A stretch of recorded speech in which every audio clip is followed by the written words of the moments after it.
I like to mood it. I like to move it. I like to. Hello, YangGang. This is Name. Welcome to my channel. Make me think Carter, somewhere around there. I have a guest with me, my buddy Mudit, Verma. He and I go back since we started doing a phone banking for YangGang, Northern Virginia area. We call it Nova.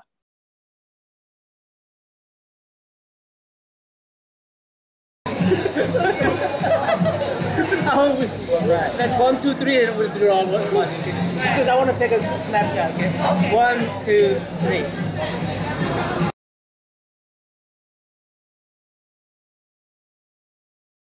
So hey, Mudit, how are you? Hey, I am doing great. I'm very happy to be here. Thank you, Naman. All right. Hey, Mudit, just a quick intro. Can you do a little quick intro to the YangGang? I know a lot of people may already know you, but Yeah, no problem. Yeah. So hi, everyone. Hi, YangGang. My name is Mudit Verma. I joined the YangGang around the time I first met Nam. This was summer of 2019. That was my first ever phone banking experience with the Northern Virginia YangGang. And that was pretty much the time I really joined. So I was one of 2 Maryland YangGang regional organizers. I reside in Montgomery County, Maryland. So my YangGang journey started by helping Virginia YangGang with their phone banking, the signatures to get Andrew on Virginia's ballot, and then having a big festive rally at George Mason University.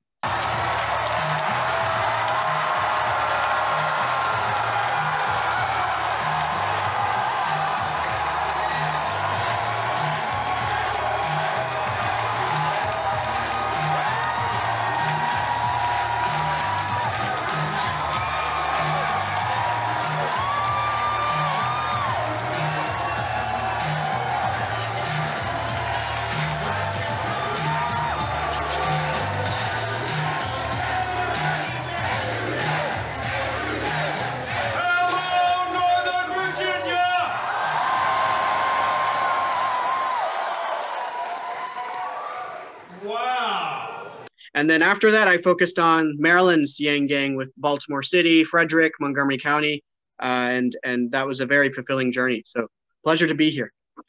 Great. Reason I asked Mudit to come over here and do a video with me because I was really impressed by what do you call your podcast, furthermore? Yes, my podcast is on my YouTube channel, and I named it Furthermore. Yeah, I like that format. I liked it how you introduce all these different kind of artists. And, YangGang is all about promoting art, right? Yeah. Promoting the UBI is supposed to, allows us to pursue our art endeavors, right? Absolutely. Art related endeavors. So let's talk about that. Absolutely, yes. So I am also a stand-up comedian. My YangGang journey started just before I started doing stand-up comedy, which was in August of last year, August 2019. And with comedy, I was very interested in that art form because I could share my story and get real-time feedback, and I embraced the challenge of it. So I don't work in IT. I'm actually a pharmacist. Which means because I'm Indian, I'm a half-assed version of my parents' expectations. So the way that relates to my podcast is that after doing comedy for a year now, over a year now, including the lockdown and pandemic, I very quickly learned that a big part of comedy or being a developing comedian is growing your online brand. And that was extremely important recently and now because of the lockdown or pandemic. It's still resolving. There's still social distancing in place. And so it's become somewhat of an industry standard for comedians, whether you are amateur, developing, professional, or wherever you may be in that cascade, to have a podcast or have an online presence of some kind. So I started my YouTube channel in February or March, just before the pandemic hit, where I had my comedy highlights from stand-up comedy. And then as the lockdown began, I created original sketches of me creating comedic content. And recently I started a podcast on that same YouTube channel, which is just my name, Mudit Verma, youtube.com/Mudit Verma. And I named the podcast Furthermore because when I started comedy, I was learning that you don't need transitions from one joke to another. Sometimes a lack of transition creates like humor. But there was this one comedy show I was performing in when I said in between one joke and another, I didn't know what to say. So I said, furthermore, and then I moved on to my next joke as if it was a formal, professional presentation. So that was very emblematic of kind of my, awkward journey into learning comedy. So that's what I started with the Furthermore podcast. And I have a diverse group of friends and diverse art forms. So I interview artists of all kinds, musicians, fellow comedians like myself, painters, and even, I have a pharmacy background. So even folks deep into healthcare or an industry that they would like to speak about. So oh, thank you. Yes, this is my channel. Yes. So that is, that's the origin story of my Furthermore podcast. Good stuff. All right. Furthermore, I thought that the term bottom line was a corporate expression for butt crack. I saw some of your videos. It was really interesting. Most recent podcast I saw was the one with the guy named, let me go ahead and click on that. Welcome to the Furthermore podcast. I like that. That person was Anthony, right? The most recent one. Then the one right before that I saw was, how do you pronounce that name? Divina Itawaru? Divina Itawaru, yes. Divina Itawaru. Yeah. Okay. So, go ahead. I mean, these are some of the some of the guests I enjoy watching. I also saw one you did with the other Asian guy. He looks Korean to me. Yes. This one. Yes. Yeah. Hans Kim. Yeah. Yeah. I saw that one too. But anyway, go ahead and tell me tell me about some of your guests. What? Sure. So most of my guests are comedians. So Anthony Wright and Hans Kim, those two guests are comedians. Anthony Wright is local to the DC, Maryland, Virginia area. I mostly see him these days in the Baltimore area. I first met him in Frederick, Maryland. So Anthony Wright and we are both locally based comedians in the DMV.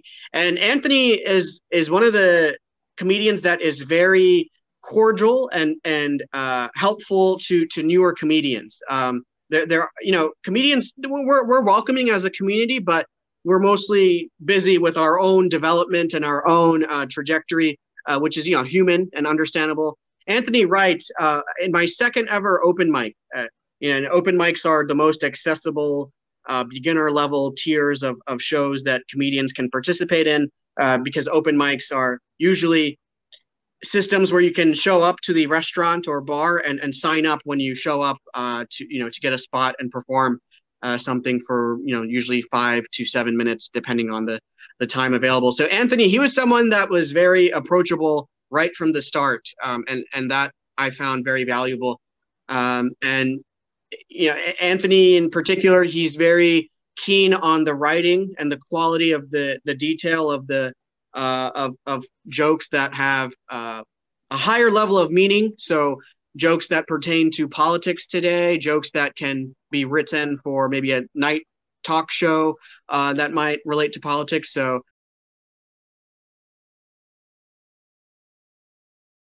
all right, let's be his audience. How's that? Okay.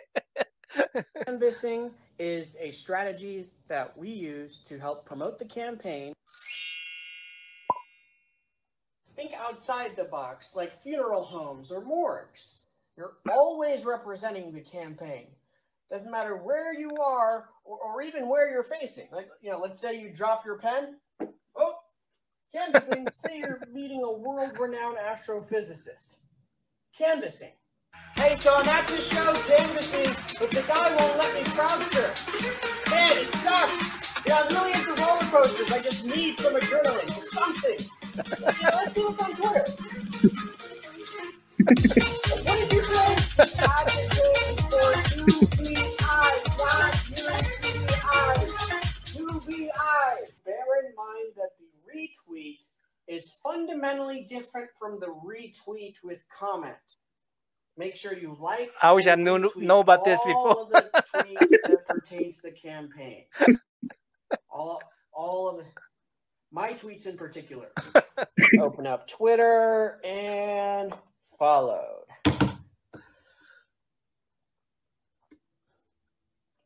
You're gonna follow me back? Now, when you're out there talking to potential voters, you might meet some folks that are not in the best mood. In fact, some of them may be angry, and they might lash out at you. But just keep in mind, humanity first and stay calm. Hey, could you sign? We're just trying to get him on the ballot. Oh, it'll only take a second. So that's I feel the pain. I feel the pain. It's an acronym for Make America Think Harder. What, you used to throw a piece of paper at me? You know what you need? You need a hat that says "PATH" because you have lost your way. Man, that guy threw a piece of paper at me. I know, whatever. It's cool. I mean, come on. He said he was on his way to the hospital. And what kind of excuses are we going to make to prevent democracy? You know what this campaign really needs? Whipped cream. So just to review, Andrew Yang went to Brown University for college, and I was Brown in college, and I still am. Does this count as identity politics? I think so. Common questions I get from voters are: is our candidate a socialist? No. Is our candidate a capitalist? Also, no. Well, at least not in the traditional sense. So we're going to tell them that our candidate is a lowercaseist. Oh, where's the coffee shop? It's not left. It's not right. It's forward. But the coffee shop is to the left.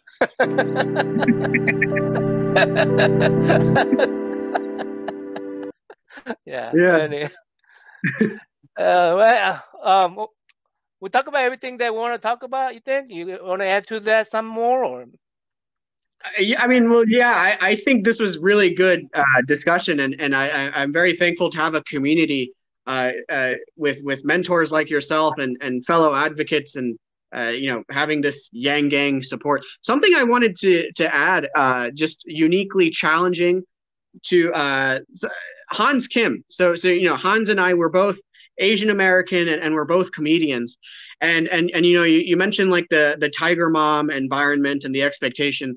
One of the things that Hans talks about in his comedy that I resonate with is that Hans, he's a full-time comedian, full-time artist, and one of the humbling kind of aspects of my life as an Indian American, like I went to University of Maryland College Park for college, and the University of Maryland for pharmacy school. Someone like Andrew Yang, Andrew Yang, he's Ivy League educated, both in college and law school. And there's something very humbling to see this landscape of very successful Asian Americans, where not only are they excelling at their 9-to-5 corporate jobs, but they're also equally excelling at their art forms, whether that art form is traditional. So like for Indians, it could be like Indian dance, Indian singing.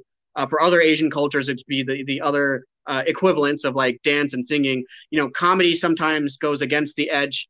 Or a little bit culturally upstream, but Hans does talk about this unique Asian and Asian American expectation where it's like when people meet Hans, sometimes they're not aware that he's first of all like living in his van, but they're also maybe not aware that he's a full-time comedian.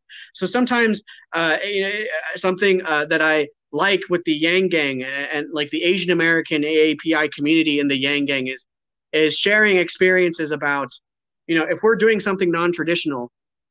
And we're investing the majority, if not all of our time into that non-traditional thing in our art form.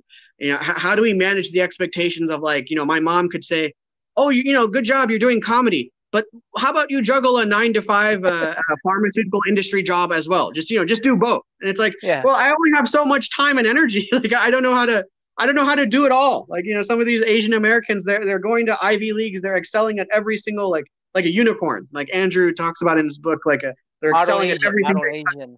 Yes, yes. Yeah. And so I think that's been a struggle, but I'm very thankful to have community of YangGang folks and AAPI people that understand that sometimes we only have a limited level of energy and eggs in our basket to devote in different things. So, are you going to perform anywhere soon? You think? I do. Yeah, I have a show in DC next Saturday. There's a restaurant bar called The Ugly Mug in DC that's next Saturday night. Yeah, next Saturday. Okay. Yeah, the 19th. Yeah. Okay. Yeah. I'll see if I can make it. Okay. Yeah. I'll send you the information. Yeah. Okay. Okay. Sounds good.